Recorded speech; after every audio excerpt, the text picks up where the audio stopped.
Okay, so if you're operating in these incredibly fast markets, where time's measured in milliseconds, liquidity in millions, you've probably hit this wall.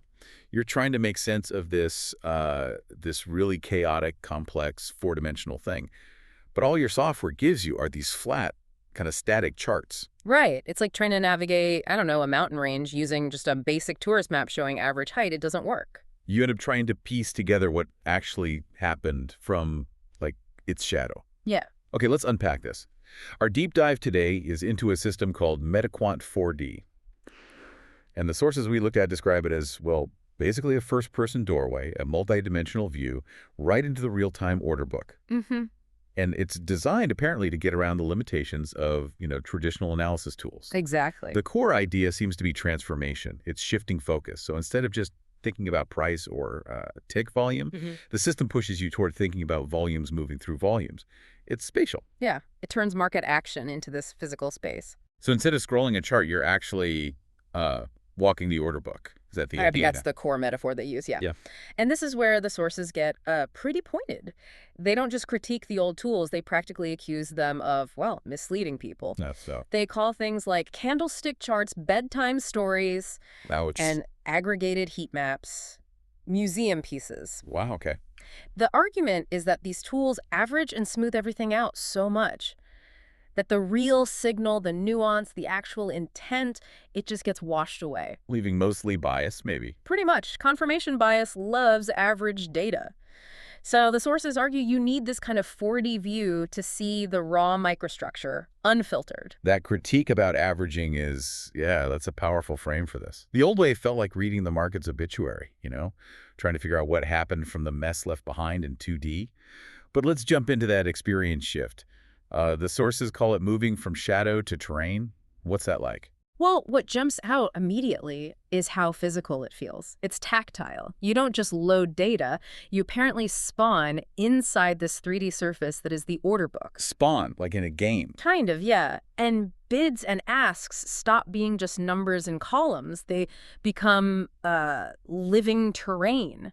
It's like supply and demand literally taking shape around you. Okay, I can see how that would be intuitive, so where there's lots of liquidity. Exactly. Those become towering cliffs or maybe strong ridges.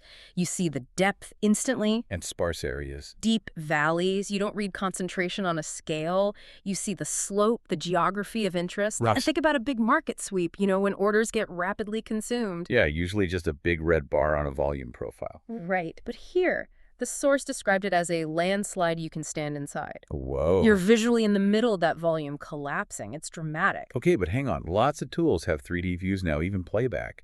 With this MetaQuant 4D, how is the time element, the fourth dimension, actually integrated? Is it just fancy replay or something more? That's a really important question. And no, it's not just playback. The scene integrates time interactively. You're not watching a recording passively. Okay. You're navigating a landscape that is itself flowing and changing. Movement isn't just spatial, like moving left or right. It's also temporal. You can nudge time forward, say, a few nanoseconds. And the whole ridge buckles. The structure shifts right in front of you or around you. So you see the formation and decay happening live. Or you can pause time. Freeze a complex moment to really analyze it without the market running away. That interactive control over time within the 3D space is the key difference. I see. Okay, so the 3D space is alive with time flow, and you control both where you are and when you are, essentially.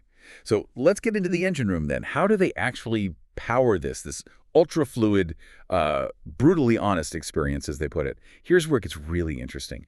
The plumbing details. Because this has to be more than just a nice visual wrapper. Absolutely. It has to be built on data integrity. That's fundamental. They start with raw market-by-order data MBO, or level 3 for some markets. Which means every single order. Every single order with its own unique ID.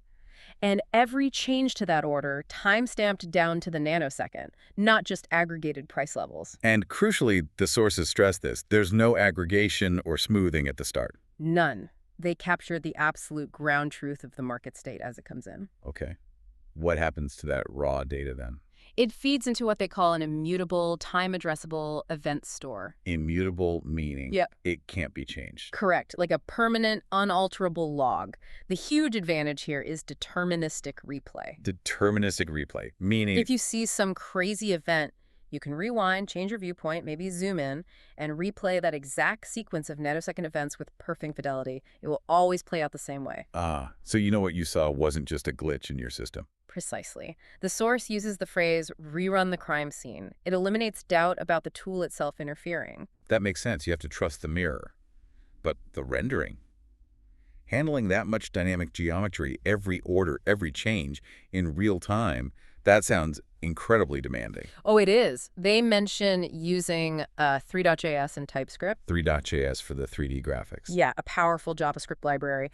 And TypeScript adds static typing, which brings discipline, helps manage complexity and performance.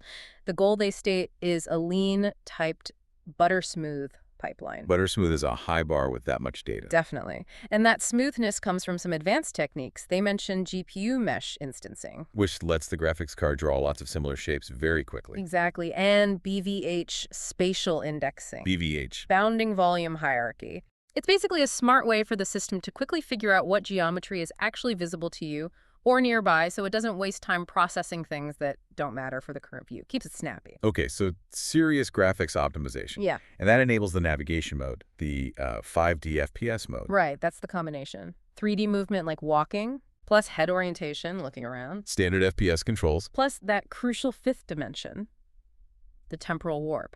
The ability to interactively speed up, slow down, or pause time while you're moving within the 3D space. That combination sounds like the core breakthrough. It really is. It's the difference between, reading about driving versus actually being in the car, controlling speed and direction simultaneously.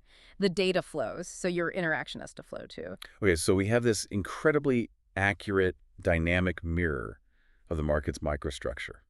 But a mirror just reflects, right? Is there any intelligence built in? Anything to help guide you through this ocean of data? Yes, there is. They integrate an AI layer, but it's framed as detective, not predictive. Meaning it finds things, doesn't guess the future? Exactly. It has on-device detectors. These are tuned to spot specific known micropatterns. Like what? Things like sudden bursts of activity, significant shifts in the age of order sitting on the book, or patterns that look very much like spoofing algorithms. Stuff that's usually really hard to spot manually, or takes ages to confirm from logs. Right. These are the little tells, the ghosts in the machine. So let's say the AI spots something. Yeah. An unusual burst of cancels, maybe 300 milliseconds ago, deep inside a liquidity cliff. Yeah. What happens? Do you get an alert? You can, but the key feature they describe is snap to anomaly. You hit a key like F. Yeah. And the system instantly teleports you, not just to the price level, but to the precise 4D location, the exact time and 3D spot where that anomaly's core event happened. Puts you right there. Teleports you to the X on the map. Pretty much. And once you're snapped there, this 360-degree orbital optical camera feature kicks in. Okay, what does that do? It locks your viewpoint onto the geometric core of that anomaly. So even as the rest of the market keeps flowing and changing around you, your view of that specific structure remains perfectly stable. So you can actually examine it without getting disoriented by ongoing market noise. Exactly. Stability is critical for analysis. Then you can circle around the event, orbit it. You can measure the shape of the market bending around it. You can, as the source puts it, see through the bluff from every angle inside the book in real time. That ability to just walk around a specific micro event, it's kind of mind-bending. It makes complex activity visible. The sources even talk about seeing HFT footprints. High-frequency trading paths? Yeah, seeing them threading the valley like contrails from a jet. So you're not just seeing orders, you're seeing the paths of algorithms. You start seeing the narrative traced in space and time, the sequence. An algorithm adds size here, leans on the book there, pulls back suddenly, shoves aggressively, gets a fill. It turns what looks like chaos into observable, almost mechanical geometry. That mechanical view. Yeah. That leads right into the next bit. Yeah. The specific, surprising geometric patterns, the things you can't unsee once you see them this way. Yeah. Let's start with spoofing. The sources had a great line about spoof scaffolding. Yeah, it apparently becomes almost comically obvious. In 2D, spoofing is just phantom size flashing on and off, right? Hard to be sure. Mm-hmm. In 4D, they say spoof scaffolding looks like scaffolding.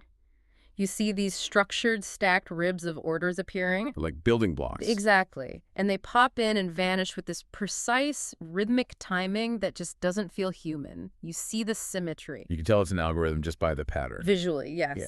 And then you use the tools to confirm. You do that orbital pass, check the symmetry from all angles, then maybe use the FPS mode to follow the path of those orders popping, proving they never got close to the touch, never intended to trade. You see the geometric lie. You see the lie, and that changes everything.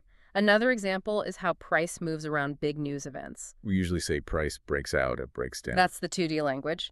But in 4D, around those big news ticks, the liquidity apparently forms actual funnels. Funnels. Yeah, the geometry shows price isn't just breaking, it's being actively pulled into a shape formed by the surrounding supply and demand walls. So you can see the structure that's guiding the price move. Right. You can orbit this cone to see how deep it is, what the resistance points are, then maybe fly into the center in FPS mode to gauge the flow's velocity. It shifts the analysis from predicting a break to measuring the pull. Measuring the pull. I like that. My favorite visual description, though, was the order age fog. What's that about? Yeah, that's fascinating, especially if you rely on looking at deep order book depth in 2D. Okay. In 2D, you see a big chunk of size sitting there for ages. Looks like solid support or resistance, right? A strong bluff. Mm-hmm. Looks firm. But in 4D, the system visualizes order age, maybe using transparency or color. So this old, stale size looks like fog. Fog. Yeah, and if you try to walk into it in the 4D view, the fog just dissolves as you approach. Showing it's not real. Showing it's functionally meaningless. It would vanish instantly if any real pressure came near it. It exposes the illusion of that liquidity. Wow. Okay. That's a huge edge. And for traders managing larger size, worried about moving the market against themselves? Market impact. Right. They have these impact cones. It's a visualization that simulates where your own planned order size will actually hurt before you hurt yourself. So it predicts your own footprint. It shows the likely geometric distortion your trade would cause in the book. Lets you visualize the trade-off between getting filled and how much slippage you might cause. Pre-trade risk visualization. Okay, summing up these insights, the big takeaway seems to be a language shift.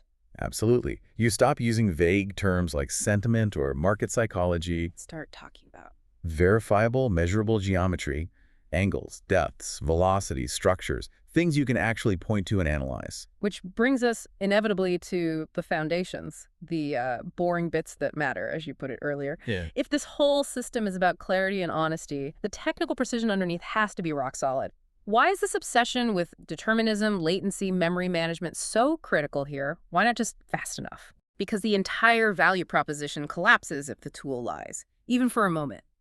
If the visualization stutters or shows you stale geometry because of some internal technical hiccup. It breaks that trust, that deterministic contract you mentioned. Exactly. The sources get quite specific about the engineering discipline needed. Things like making sure the main data processing path, the hot path, doesn't have locks that could cause pauses. Pre-allocating memory buffers so you don't get surprise delays. Pinning memory to keep data close to the processor, keeping that three.js render loop perfectly deterministic. Using TypeScript types you mentioned to enforce timing discipline. Right. It's about building predictability into the tool itself. They sound almost obsessive about stability. Yeah, they state clearly if a frame drops, they profile it. They don't just shrug. Why that intensity? What does it prevent? It prevents the tool itself from introducing errors into your perception. Think about it. The market is moving in microseconds. If your view lags by, say, 15 milliseconds because the renderer had a little hiccup or had to clean up memory. You're seeing the past. Yeah. A distorted past. Precisely. And the source material puts it very starkly, almost grimly.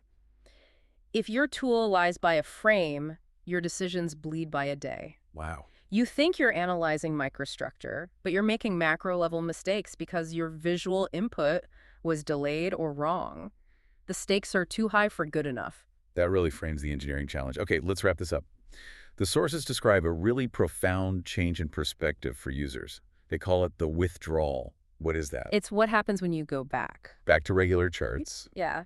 After spending time actually walking inside this 4D order book, apparently going back to static, flat 2D charts feels completely inadequate. Like listening to high-fidelity music on AM radio. That was the quote. That's the one. The brain adapts quickly to the richer view. Your intuition starts trying to do things that 2D charts just can't support. Like what? Like trying to strafe sideways through the chart data or instinctively reaching for that F key to snap to an anomaly. That the old tool simply can't see or show you. Exactly. That psychological shift is maybe the strongest evidence of the visualization's impact. So the final analysis from the sources is that this isn't some kind of dopamine gimmick. No, definitely not. Or a magic P&L button that just makes you money. It's positioned as a clarity engine for microstructure. That's the phrase they use.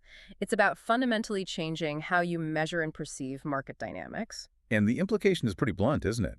If your current process relies on those averaged, smoothed 2D shadows. The sources basically argue you have been doing archaeology with a spoon, trying to reconstruct a complex reality with inadequate tools. Okay, so let's leave our listeners with a final thought.